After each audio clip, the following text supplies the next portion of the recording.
Danny from the Famicast here, and you're watching a video review of RBI Baseball 19 on the Nintendo Switch. 2019 marks the third year for the RBI series to appear on the Nintendo Switch, so while the previous entries in the series have been far from perfect, the game has been getting a little bit better with every release. With RBI 19, this holds true in some areas, however there are some aspects of the game that keep it from becoming the must-own baseball title on the Switch. As with RBI 18, 19 has all of the same modes this time around. You got Exhibition, Home Run Derby, Postseason, and Franchise. Now, Exhibition, Home Run Derby, and Postseason are all pretty self-explanatory. And for the Derby mode, we'll get to the Franchise here in just a bit, you now have the ability to choose any player or stadium that you want, as opposed to last year where you can only choose from a handful of people and one stadium. Not only that, but you actually get to pick from a collection of legends. Now, you probably won't find all of your favorite players here, but it's a pretty nice addition.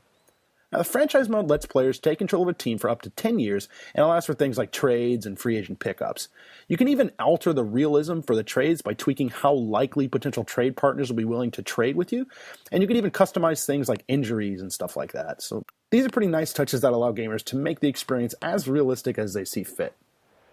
Gameplay is largely unchanged from previous versions of the game. Batting and pitching are both simple, consisting of one button to perform things like pitching and batting. The fielding here seems to be a little bit better than what it was in previous games. Now, one thing that drove me crazy from RBI 18 and 2017 were the automatic dives and jumps while on defense. Basically, the players just kind of sometimes flopped on the ground and didn't really move. They're still here in this game, however, they seem to work a little bit better this time around, and honestly, it actually felt pretty good.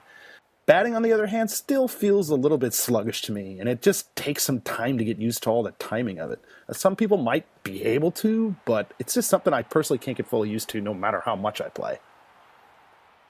Visually, RBI 19 actually looks quite nice. The players have more detail than ever and look like their real-life counterparts. Animations are believable, stadiums look great, player gear matches what the real ball players use, and the lighting actually looks a little bit more realistic too. The crowd, which was one of the letdowns from last year's version, also looks significantly better. Last year, they were made up of like these 2D static images that literally didn't move. This year, that's been totally scrapped, and now there are 3D models in the crowd that have, some frames of animation, but it definitely looks a lot better. Sure, you don't really get a close-up look at this very often, but it's great to see the attention to detail even for something as small as this.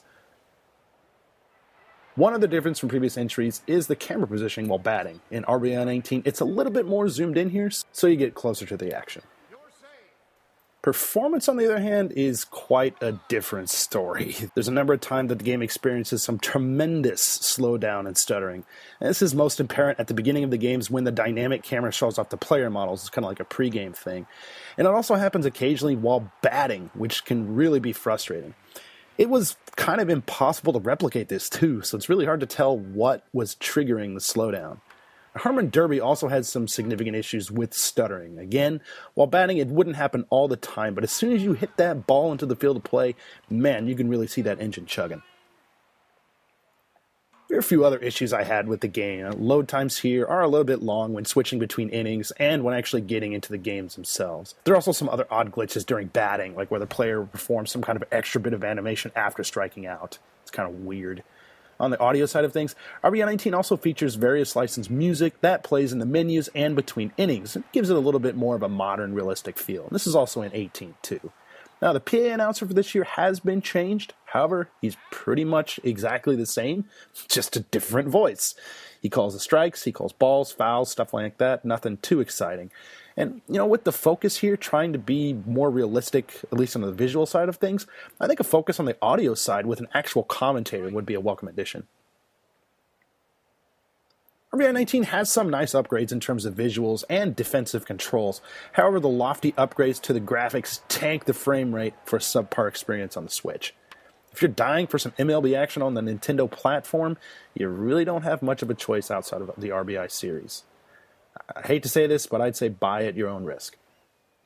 Final score for RBI Baseball 19 on the Nintendo Switch, 5 out of 10.